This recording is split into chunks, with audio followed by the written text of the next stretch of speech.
Sultana.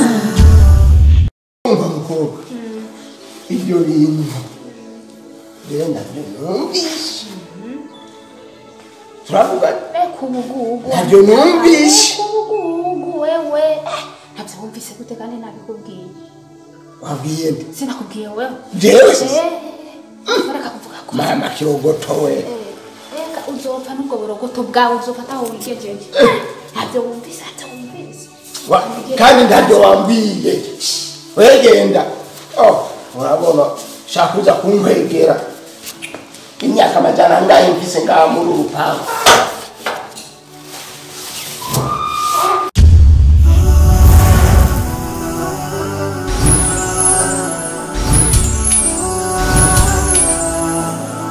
Sultana. Muganga wewe nibiki kuri kogarisha ko utambariye bimeze gute? Sa.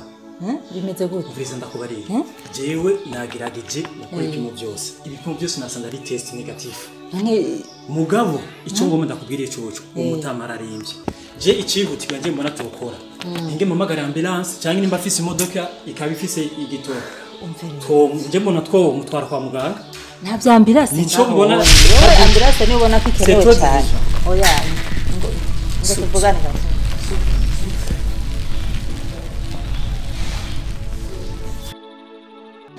Dr. Nazi, kiri ngaho uvuze ngo nta ngwara nimwe wasanze akoranye. Wasanze akomeye.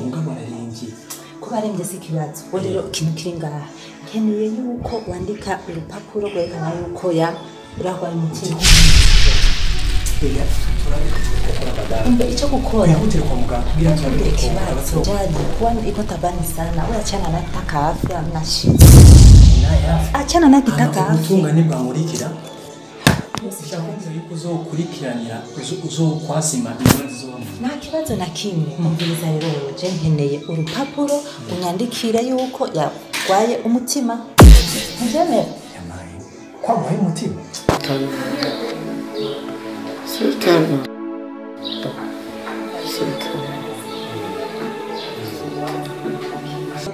Je ko nasanze ibintu byose nagize ko nasanga ari negative. We andika ibyo bete byacu andika kwambura ikutana na mwa pressure. Andika kwari yabaye narenda kubaje uracyari umusore naragira ubugeni nani we ntukeneye kubaho neza nivyo jingine ntukeneye umuryango wewe ni uyagira yuko ari ubutungana wewe nyishura kubyo niko ndakubaza itatufuatilia baadaye wewe achana nabe nambia hautaki maisha mazuri si haujao kwa silibateri tunakaribia labda utarajia kuwa na familia yako ndio tunataka uenjoy katika maisha ninakuelewa lakini sasa sawa ingwara ukambizoza mungu kama nielewa kama nataka maisha mazuri kubali yenyewe niko nakwambia mimi niko na 50 milioni andika hiyo karatasi nivyo uvuze nivyo 50 milioni jenda afisi andika urupapuro werekana yuko yaragwaye umutima kikurengera 50 milioni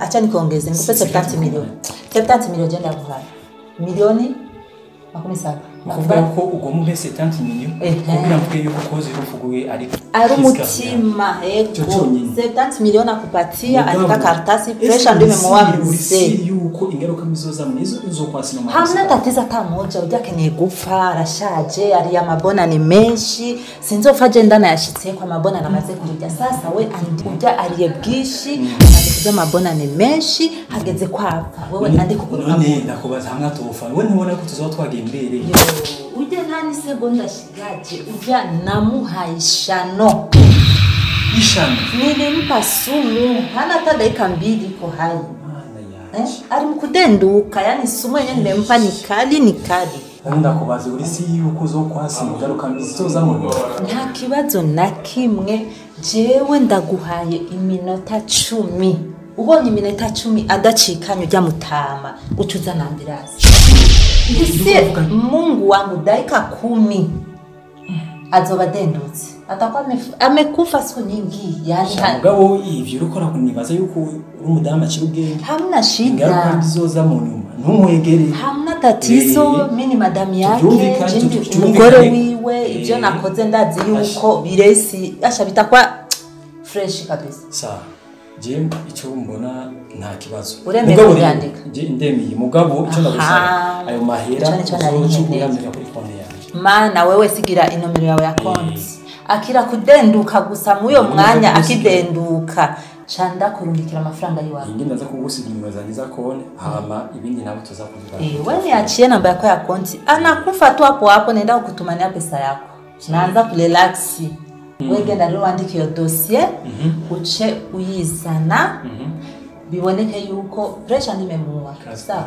kaandike kabisa undeke karatasi sawa wakwabo wote dada yake Sultana watoto wake wote wataonanga ile karatasi kwamba alikufa na pressure ndani maamua hivyo yani wakwao wote wajue kwamba amekufa na pressure hasa ule mwanamke ule dada yake ambaye anaitwa Sultana ana kiherehere kibaya ushobora kugira biboneke neza yuko yishwe na pressure ugira ibyo ushoboye byose umuryango wose niko ndaguhaye ujya mushikiwe yishira imbere yitwa Sultana igira ko afite ubwenge busumbu bw'abandi umengo yize y'abandi batize atahure yuko musaza wiwe yishwe n'umutima Sultana swa mushikiwe dada yake dinawe kumengo Sultana uko aturusha cy'ubwenge araciye ubwenge abona kure mugabo rero nanje kukubona kure kwiwe ndazi yuko jewe nzomwumvisha yuko musaza we yishwe n'umutima kandi azobyemera jure dada anakiherehere kibaya sana kwa mwana yake ntacureka dukora kazi wewe andika tu andika karatasi unzanire ashikibazo gikemuka yani nikiona huyu mzee ametoka kudunia bwana nitafurahi sana wewe ndio na kibazo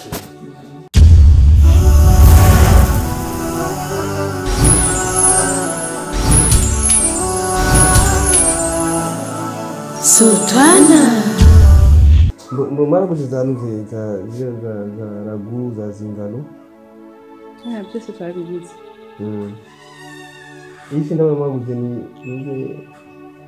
ni bya bindi byo muri restaurant uravuga oui tumenunua kila kitu sino kumengo siburi bamugeze tugira makalifire turagiye kuja kurangura ejo sinze aho nangu nisikufichi mimi nasikia kama vile moyo wangu uko sawa akibazo wake mtu anaweza neza kuberiki nasikia kama wasiwasi fulani nasikia kama hofu woga yani simeze neza muri maki ahuri wowe ngaho uratango kandi urabizi yo nkubwiye ikintu ya je numva gusa there's something wrong nta maronge ngaho ikibazo cyawe nuko utaje ntahure yo ndiko ndakubwira ibibazo byanje ndakubwiye ko fise wasiwasi roho yangu itulii na jihisi vibaya I don't know, I don't understand why. Habi ngira kwanza bana cyende wewe ibyo ndimo sije urimo nanje rero ibyo urimo sivyo ndimo sasa ndio tuganze haya nakusikia sema maana watu hutaki kusikia hisia zangu biashara mambo ya hisia yangu pembeni hapa biashara tunafuta mlungula mawe sawa amabuye niko turarondera wewe ibyo ndio ndiyumva ibyo kuyumva ziba amatwi kaza ntiwiyumve tugire kalkire ngaha kwanza ibintu tegeza kuza kurangura ejo bakiriya ntibabure ibijyo wewe wa mudamu wewe nakubwiye tugire igiharuro ndana uye ko ari umuntu ari umuzayi gwa dusabye ko tuzatumuzana n'inuze isombe Pako mzairi ya mai mitumba kama tutamletea nani kambari. Sawa mpelekee vitu vyote kambari. Nani tupikie nani kamenge. Nimeota kambari.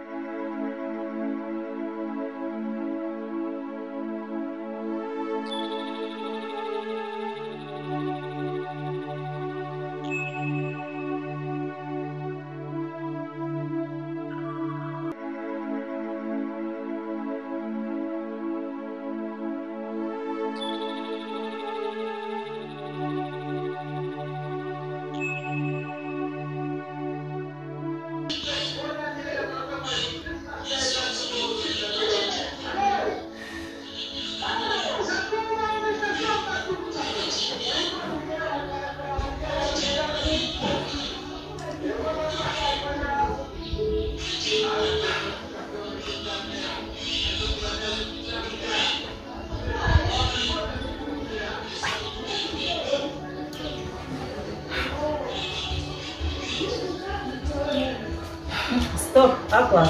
Niko meza. Hello nui. Oh, Dalil. Arakubye. Wasangata manyita fisi. Nawe nyine ni umuhungu. Oh ya, ini WhatsApp call. Sinzi kituma akufisi. WhatsApp call? Yego. Reka mu telefone sijui. Oya usangari network. Jozi ni kula telefoni yako ndio bora nisha telefoni. Ninde? Nani amekupa ruhusa kupiga simu kwa hiyo namba? Nipigia simu sasa. Na sio lazima kakupa ruhusa nani? Mzee ameniambia kwamba kipindi yote nitakapomuona katika hali mbaya. Mtu wa kwanza nipigie simu. Tafadhali tena tafadhali. Sitaki simu kwenye hii nyumba. Sitaki umpigie mtu yoyote simu kabla mimi sijatoa ruhusa. Lakini itakuwa naivunja amri ya mzee. Ona, amri ya mzee haistahili kusikilizwa hapa. Mzee amri yangu mimi. Mimi ndo mwenye nyumba, mimi ndo na hukumu hapa. None, je mzee kuambia? Uyo mzee bya kubwiye singene kutu. Kurikijwa ndije. Kurikijwa ndakubare. Singene ku telefone umuntu numwe atarije ndakubare. Mbizi yuko none sultana, yao ari umuntu wahazi sana yamcha. Mimi naona heshima imekuwa ndogo. Heshima imekushuka kabisa. Sitaki simu. Unielewe, nishakuonyi mara ngapi? Nishakupa onyo mara ngapi mwa hii nyumba? Je, ninaenda kinyume na amri zangu mimi? Umpitege kwa sio lazima. Umpitege kwa jua anje. Mkene umpitege kwa jamta. Je, telefoni sonye ni yani? Yangu telefoni. Kata simu. Kata simu. Ona, kata simu ya Sultana. Kata simu. Dalili na maki. Anakata. Arakufye. Ona sasa ngisi unaona ngisi mume wangu ngisi unakuaga mimi kwa na wasiwasi kutoka mwanzo. Zamani batari kuindi call. Oh yaha. Oh yaha. Ina. Biki kono mvuti muri kuriruka. Niko nakwambia hebu kwanza acha kwa Aso. Na ole wako nirudie kwa nuna mpigia simu. Mumaso yiwanje tenze ndanabyumve gusa ahantu cyane imani kwanke ntore telefone yiwawe mbone na apere nimwe wa telefone yeko. Hiyo siku utanijua mimi nani mwa hii nyumba. Ole wako.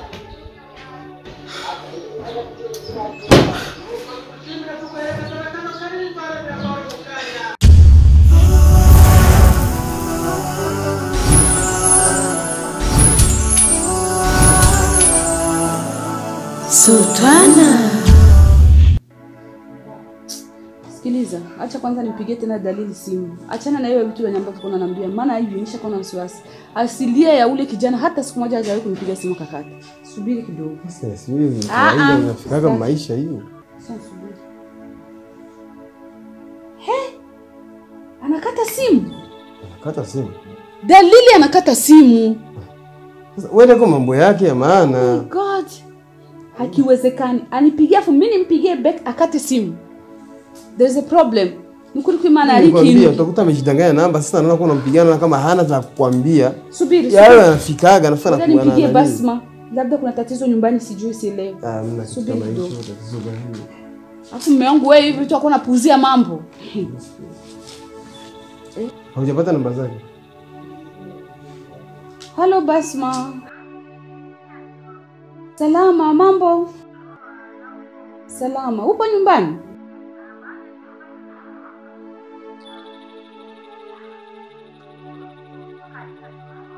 Haujaona Dalili? Nyumbani kuna salama. Kaka yangu hajambo. Ni kweli alikuwa ameniambia na mimi kama ataenda mazoezi, lakini sasa bona hebu kwanza nenda nyumbani basi uangalie kidogo. Wako mambo gani kwa sasa? Uko mambo gani wewe mtoto wewe? Uko fasi gani? Fasi gani sasa?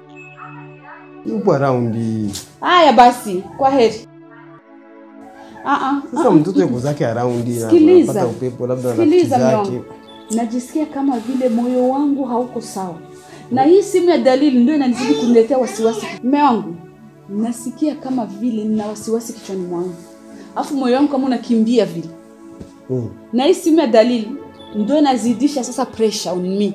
Really. Sasa ninachotaka hivi, kwa kusema nipate amani ya nafsi yangu. Maji ya baridi. Nasema hivi, kwa kusema nipate amani. Mama zakanyi. Naomba ruhusa mimi niende nyumbani kwa kaka yangu, nimwangalie kama nitapata dalili. Maana simu hapokei, ni kama imezima kwa sasa. Sasa wewe hivi uko ni labda amefanya accident. Utajuaje sasa? Ni driver. Mpigie kaka yako sasa usikie mwanabiti. Kaka yako haibiti simu. Subiri.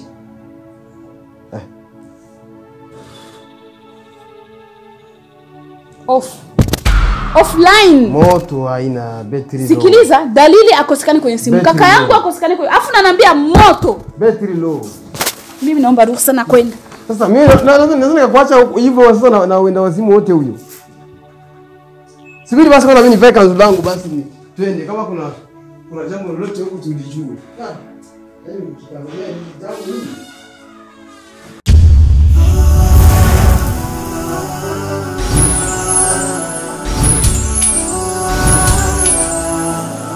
Sultana.